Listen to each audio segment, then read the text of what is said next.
नमस्कार, बहुत स्वागत है आपका INS 24/7 में। मैं हूं आपके साथ नदीम अहमद। वक्त हो चला है आधा दिन पूरी खबर का, और मैं हूं आपके साथ अपूर्वा सिंह। बिना देर के बुलेटिन की शुरुआत कर लेते हैं, खबरों का रुख कर लेते हैं। तो भारतीय मूल के डेमोक्रेट उम्मीदवार जोहरान ममदानी ने न्यूयॉर्क के मेयर का चुनाव जीतकर इतिहास रच दिया है। उन्हें 50% से ज्यादा वोट मिले हैं। जीत के बाद उन्होंने अपने भाषण में डोनाल्ड ट्रंप पर सीधा निशाना साधा और कहा कि जिस न्यूयॉर्क ने ट्रंप को पैदा किया वही अब देश को दिखाएगा कि उन्हें कैसे हराया जाता है। बता दें कि पूरे अभियान के दौरान ममदानी रिपब्लिकन्स के निशाने पर रहे। ट्रंप ने उन्हें कम्युनिस्ट करार दिया और धमकी दी थी कि अगर ममदानी जीत गए तो वे फेडरल फंडिंग रोक देंगे। ट्रंप ने उनकी योग्यता पर भी सवाल उठाया था। बता दें कि ममदानी फिल्म डायरेक्टर मीरा नायर की बेटी हैं। वो पिछले 100 सालों में न्यूयॉर्क के सबसे युवा पहले भारतवंशी और पहले मुस्लिम मेयर बने हैं।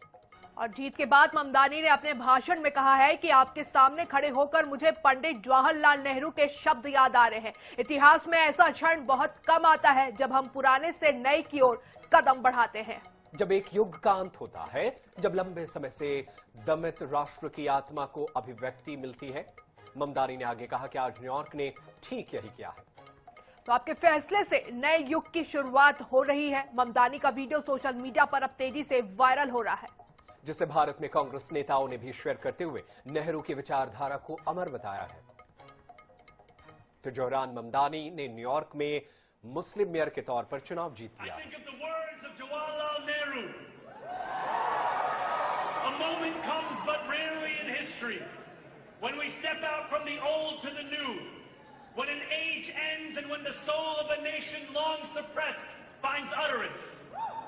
Tonight we have stepped out from the old into the new.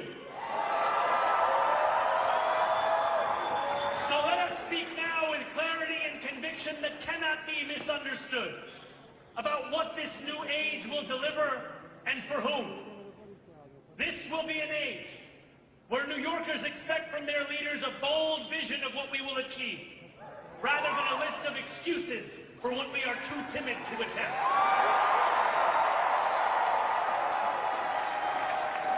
Central to that vision will be the most ambitious agenda to tackle the cost of living crisis that this city has seen since the days of Figueroa LaGuardia. खबरों का सिलसिला जारी रखते हुए चलिए बात छत्तीसगढ़ के बेमेतरा तरक्की करेंगे, जहां पुलिस पर लाखों के सोना चोरी का आरोप सामने आया है। दरअसल क्षेत्र में 26 अक्टूबर को डिफेंडर कार से दुर्घटना में एक युवक की मौत और 7 लोगों के घायल होने के बाद गुस्साई भीड़ ने आरोपी कार चालक मैहर सिंह सलूजा के घर में तोड़फोड़ की और मौके पर पहुंचे पुलिस ने भीड़ को बरामदे से वापस भेजा और परिवार वालों को बेडरूम से बाहर भेजकर कमरे की तलाशी ली थी। वहीं बीते दिनों जब उसकी मैहर सिंह की पत्नी ने लॉकर खोला तो करीब 600 ग्राम सोना गायब मिला, जिसे लेकर सलूजा परिवार ने पुलिस पर ही चोरी का आरोप लगाया है। पीड़ित परिवार का कहना है कि बेडरूम की तलाशी के वक्त की घटना को अंजाम दिया गया है। परिवार FIR की मांग लेकर अड़ा रहा। वहीं थाना प्रभारी ने मिले आवेदन पर जांच के बाद कार्रवाई का आश्वासन दिया है।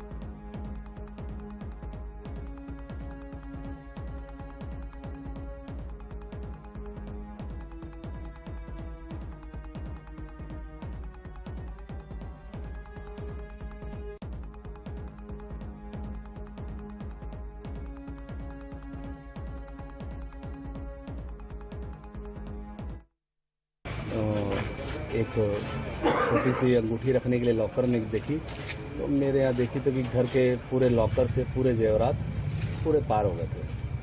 मतलब पूरा साफ हो गया पूरा। मतलब पुलिस प्रशासन जो जिस दिन मेरे यहाँ घटना हुई और उस घटना से उस दिन से पूरे रात तक पुलिस प्रशासन थी। तो हमने यहाँ पर FIR करने आए थे पुलिस के, तो हमारा FIR इसने लिया नहीं। तो एक आवेदन के तौर पर हमने एक शिकायत दर्ज की। बलमित से सलूजा के यहाँ जो है अज्ञात भीड़ के द्वारा तोड़फोड़ की गई। उसी संबंध में आज दिनांक वो घर पे चोरी हो गई, अज्ञात लोगों के द्वारा चोरी कर लिया गया जेवरात करके शिकायत आवेदन देने आ गए। अच्छा, चोरी कब हुई बता रहे? चोरी कब हुई है ये नहीं बता पाए हैं, पर अज्ञात भीड़ के द्वारा चोरी के संबंध में शिकायत की है। क्या क्या चोरी बता रहे? जेवरात अज्ञात भीड़ एवं पुलिस स्टाफ के द्वारा ऐसा लिखित आवेदन दिए। आवेदन छोड़ा गया उनके द्वारा? हाँ, आवेदन छोड़ा गया। आवेदन में क्या लिखा है? अज्ञात भीड़ और पुलिस कर्मियों के द्वारा जो है चोरी करके ले गए। कौन लोग आए थे? और खबर अंबिकापुर से है। अंबिकापुर में पूर्व कांग्रेस विधायक बृहस्पति सिंह ने अपनी ही पार्टी पर जमकर हमला बोला है। उनका कहना है कि छत्तीसगढ़ में कांग्रेस कभी भी बीजेपी से हार नहीं सकती, लेकिन पार्टी के भीतर निपटो निपटाओ का खेल जारी रहने के कारण सत्ता हासिल नहीं हो पा रही है। उन्होंने कहा कि जब राहुल गांधी ने छत्तीसगढ़ के ट्राइबल नेताओं को दिल्ली बुलाकर पूछा कि हम सत्ता में क्यों नहीं आ रहे, तो मैंने कहा कि आप छत्तीसगढ़ के वरिष्ठ नेताओं को ठीक कर दीजिए और निपटो निपटाओ का खेल खत्म करा दीजिए तो सरकार बन जाएगी। बृहस्पति सिंह ने कहा कि जनता चाहती है कि कांग्रेस की सरकार बने, लेकिन सभी वरिष्ठ नेता सीएम बनना चाहते हैं, ये संभव नहीं है। इसके अलावा टीएस सिंहदेव को लेकर बृहस्पति सिंह ने कहा कि टीएस सिंहदेव वो छत्तीसगढ़ के बहुत अच्छे नेता हैं, लेकिन मेरा जो अनुभव है उनकी मानसिकता सरगुजा संभाग से ऊपर नहीं उठ पाई है। कांग्रेस के लोगों में आपस में निपटो निपटाओ की खेल बंद हो जाए तो सरकार तुरंत आ जाएगी। मुझे याद है कि राहुल जी ने हम लोगों को हर राज्य से 2-3 ट्राइबल एमएलए को बुलाए थे व्यक्तिगत तौर पे चर्चा करने के लिए। ये जब रमन सिंह की सरकार थी उसमें उन्होंने कहा कि ऐसा क्या है कि छत्तीसगढ़ में लगातार हम 15 साल से चुनाव हारते जा रहे हैं, जो आपके छत्तीसगढ़ के जो वरिष्ठ नेता हैं उनको ठीक कर दीजिए, निपटो निपटाओ का खेल खत्म करा दीजिए, सरकार बन जाएगी। जनता चाहती है कि सरकार बने, सभी वर्ग के लोग चाहते सरकार बने, लेकिन आपके नेता एक ही मुख्यमंत्री की कुर्सी और सबके सब जितने वरिष्ठ हैं सब सीएम बनना चाहते हैं, जो संभव नहीं है। छत्तीसगढ़ में सरगुजा महाराज बहुत अच्छे लीडर हैं, पूरा सोच तो रखते हैं छत्तीसगढ़ के नेता बनने का, लेकिन उनकी सोच जो मानसिकता है वो सरगुजा संभाग से ऊपर नहीं उठ पाया अभी तक, मैंने जो अनुभव किया। इधर गोरेला पेंड्रा मरवाही जिले के शासकीय प्राथमिक शाला डुगरा में शिक्षक नदारद है, जिससे बच्चों की पढ़ाई ठप हो चुकी है। छोटे छोटे बच्चे खुद स्कूल का ताला खोलकर कक्षाओं में पहुंचते हैं, लेकिन उन्हें पढ़ाने वाला कोई नहीं होता। ग्रामीणों ने बताया कि स्कूल में करीब 70 से 80 बच्चे नामांकित हैं, पर कोई शिक्षक नहीं आता। नाराज अभिभावकों ने जल्द शिक्षक नहीं भेजने पर आंदोलन की चेतावनी दी है। जिला शिक्षा अधिकारी ने बताया कि शिक्षक फिलहाल बीएलओ प्रशिक्षण में हैं और जिले में शिक्षकों की कमी के कारण ये स्थिति है। तो शिक्षा विभाग की लापरवाही है। शिक्षा अधिकारी ने हालांकि इस पूरे मामले पर अपनी सफाई भी दी है। बीएलओ प्रशिक्षण में है शिक्षक, जिसकी वजह से इस स्कूल में पढ़ाने के लिए शिक्षक नहीं पहुंच पा रहे हैं। तो स्कूल में पढ़ाई पूरी तरीके से ठप नजर आ रही है, क्योंकि इकलौता जो शिक्षक है वो इस वक्त एसआईआर में व्यस्त नजर आ रहा है।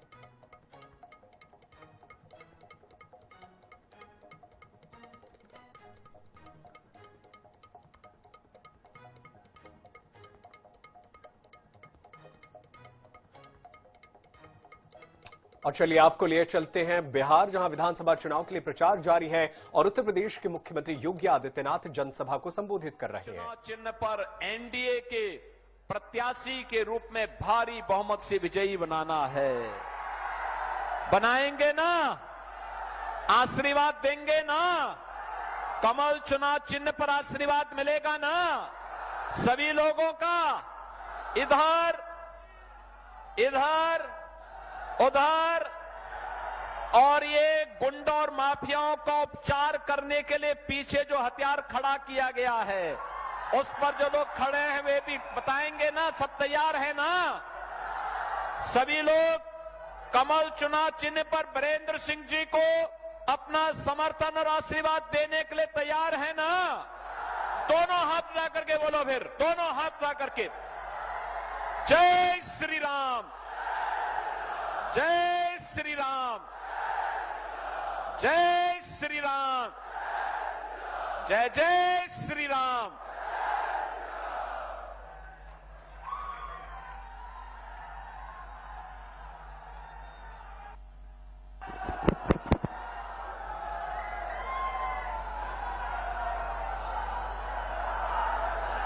बहुत बहुत धन्यवाद। योगी आदित्यनाथ जिंदाबाद, 2012 जिंदाबाद।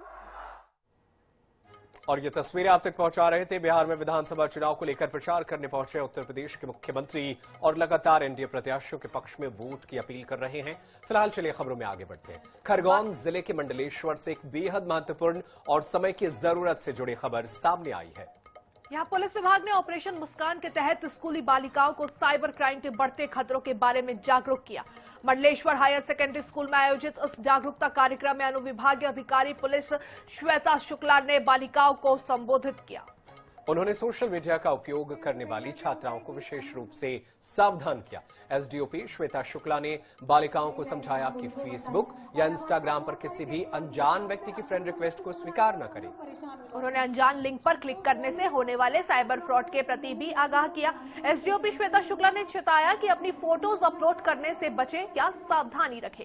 इसके साथ ही उन्होंने कहा कि आपकी फोटो कोई भी यूज कर सकता है और एआई की मदद से उसका उपयोग कर आपको ब्लैकमेल भी किया जा सकता है। उन्होंने बालिकाओं को भावनात्मक सुरक्षा का भी पाठ पढ़ाया है। क्या होता है कि अननोन नंबर से मैसेजेस वगैरह आ जाते हैं, तो यदि हमारे कोई बड़े भाई बहन है हम उनको बताएं। और हमारे पास बहुत सारी टेक्नोलॉजी है। क्या होता है अननोन नंबर से फोन आता है और हम लोग परेशान हो जाते हैं। हमको फोन में एक ऑप्शन आता है ना ब्लॉक है, संबंधित व्यक्ति को हम जानते नहीं पहचानते नहीं, वो हमारे क्या होता है। तो देखो हर चीज के बहुत पहलू होते हैं, हर घटना के बहुत पहलू होते हैं। अभी हमारे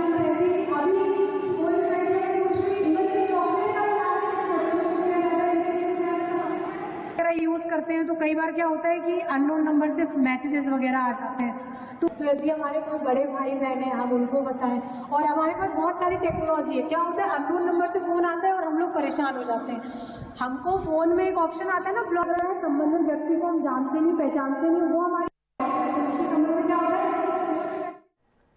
और खबर अनूपपुर जिले से है। जिले के जैथरी तहसील क्षेत्र में एक हाथी के छत्तीसगढ़ से मध्य प्रदेश की सीमा में आने की संभावना है।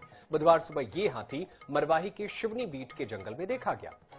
जौनपुर जिले की सीमा से करीब 5 किलोमीटर दूर है। वन विभाग ने हाथी के रात में अनूपपुर सीमा में दाखिल होने की आशंका जताते हुए ग्रामीणों से सतर्क और सावधान रहने की अपील की है। ये वही हाथी है जो कुछ समय पहले कटघोरा, मरवाही, अनूपपुर, उमरिया और शहडोल के जंगलों में घूम चुका है। विभाग के अनुसार हाथी अभी जंगल के ऊपरी हिस्से में आराम कर रहा है।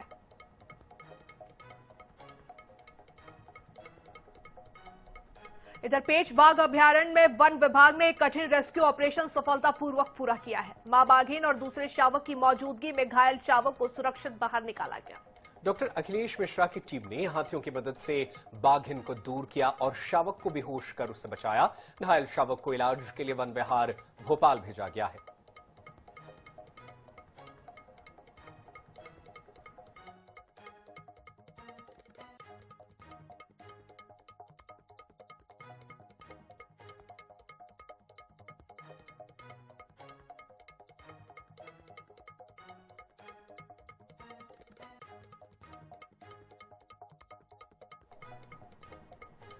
और नरसिंहगढ़ में सांडों के आतंक से लोग डरे हुए हैं। एक बार फिर आवारा सांड ने एक बुजुर्ग को निशाना बनाया है।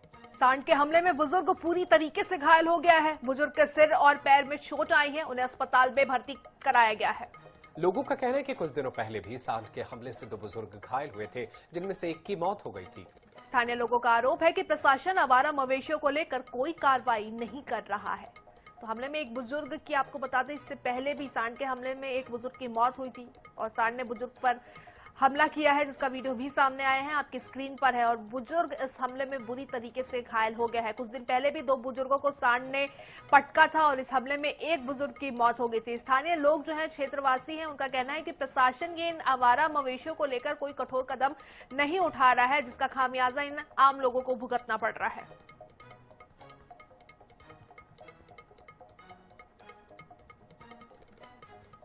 तो ये तस्वीरें नरसिंहगढ़ की, जहां पर एक सांड ने एक बुजुर्ग के ऊपर हमला कर दिया, जिससे बुजुर्ग जो है वो बुरी तरीके से घायल हो गए। आनन फानन में बुजुर्ग को अस्पताल लेकर पहुंचाया गया, जहां पर उनका इलाज जारी है। तो ये 2 तस्वीरें आप तक पहुंचा रहे हैं। इससे पहले भी सांड के हमले में एक बुजुर्ग की मौत हो चुकी है और एक बार फिर से ऐसे ही तस्वीर निकलकर सामने आई है। आवारा सांड लगातार सड़कों पर चलने वाले आम लोग, बच्चे, बुजुर्ग, महिलाओं के लिए खतरा बनते जा रहे हैं। तो धर्मनगरी अमरकंटक में कार्तिक पूर्णिमा के अवसर पर नर्मदा तट पर श्रद्धालुओं की भारी भीड़ उमड़ी। भक्तों ने पुण्य स्नान, दीपदान और पूजा अर्चना की। सुबह से ही घाटों और मंदिरों में भक्ति और उत्सव का माहौल रहा। मंदिरों में घंटियों की गूंज और दीपों की रोशनी से पूरा क्षेत्र भक्तिमय हो गया। देश के कई राज्यों से आए श्रद्धालुओं ने मां नर्मदा के दर्शन किए और आस्था की डुबकी लगाई। कार्तिक पूर्णिमा पर नर्मदा स्नान और दीपदान को शुभ माना जाता है। देश भर से श्रद्धालु, आपको बता दें, अमरकंटक पर पहुंच रहे हैं। मां नर्मदा की नगरी में आस्था का अद्भुत संगम देखने को मिल रहा है। कार्तिक पूर्णिमा पर श्रद्धालुओं की भारी भीड़ उमड़ी है। नर्मदा तट पर श्रद्धालुओं ने आस्था की डुबकी भी लगाई है। तो घाटों पर दीपदान, भजन कीर्तन और पूजा अर्चना आज सुबह से ही की जा रही है। मंदिरों में घंटियों की गूंज है, दीपों से पूरा नगर सज चुका है। तो देश भर से श्रद्धालु आज अमरकंटक पहुंचे हुए हैं।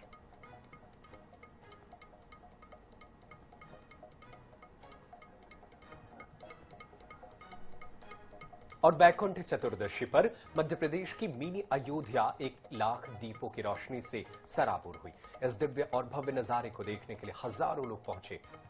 यह आयोजन महोत्सव का 5वां साल था। हर साल अयोध्या की तर्ज पर यहां दीप पर्व महोत्सव मनाया जा रहा है। इस दौरान मां नर्मदा घाट पर भव्य आतिशबाजी और दीपदान भी हुई। बता दें कि 11,000 दीपों से शुरू हुआ महोत्सव अब 1 लाख दीपों पर पहुंच गया है। दीप पर्व महोत्सव समिति के भूपेंद्र चौहान ने बताया कि साल 2021 में ये परंपरा सिर्फ 11,000 दीपों से शुरू हुई थी, लेकिन अब यह आयोजन प्रदेश के सबसे बड़े दीप महोत्सव में शुमार हो चुका है। इस बार 51,000 दीप नर्मदा घाट पर 350 स्कूली बच्चों और लोगों ने महज 3 मिनट में एक साथ जलाए। वहीं 51,000 दीपक नर्मदा जल में प्रवाहित किए गए।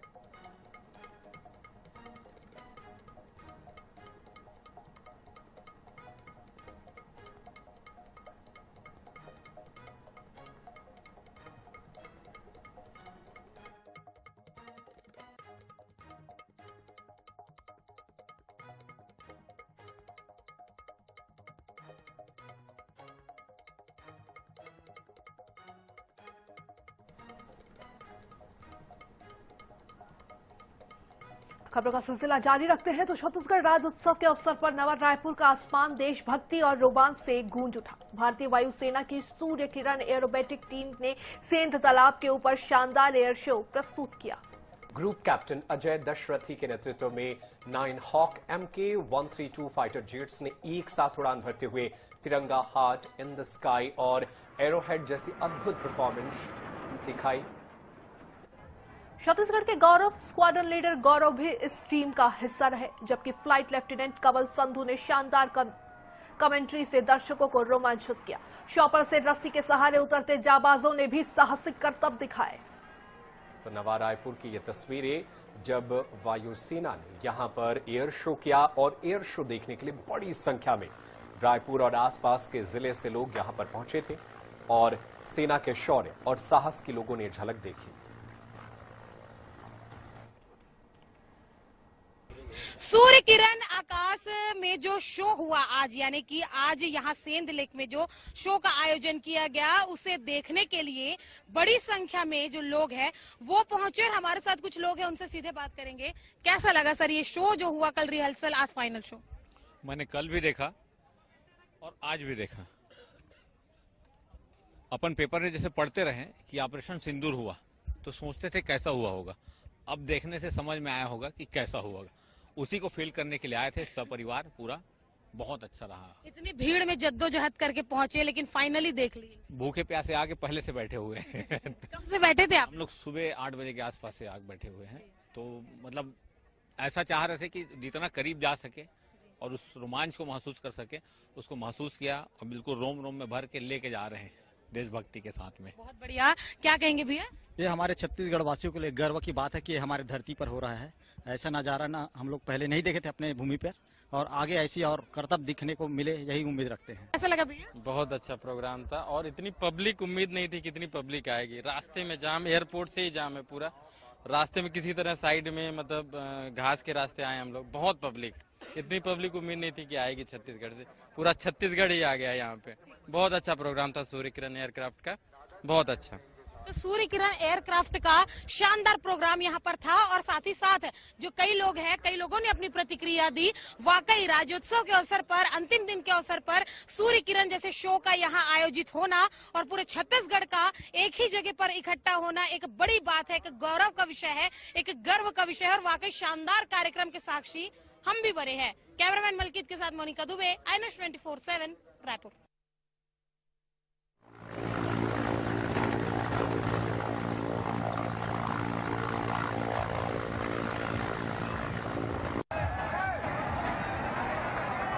ले जा, हो गया, ले जा।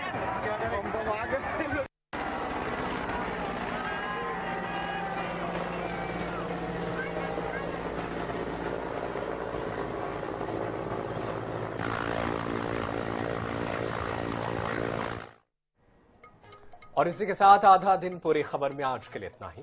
लेकिन खबरों का सिलसिला INS पर लगातार जारी है। आप कहीं मत जाइए, बने रहिए हमारे साथ। फिलहाल के लिए हमें दीजिए इजाजत।